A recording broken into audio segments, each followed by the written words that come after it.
You ask Tiger to calculate. This deals with linear inequalities with one unknown.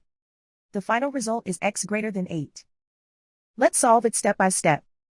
Group all constants on the right side of the inequality. Add 9 to both sides.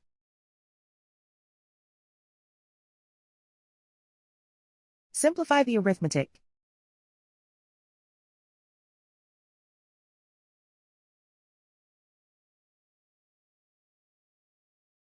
Isolate the x. Multiply both sides by 2.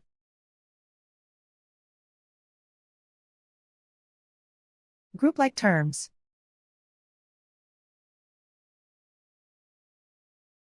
Multiply the coefficients.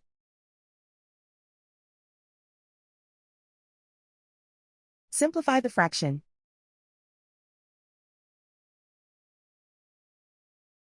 Simplify the arithmetic.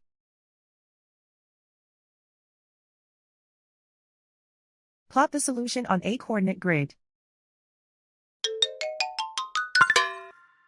And so the final result is x greater than 8.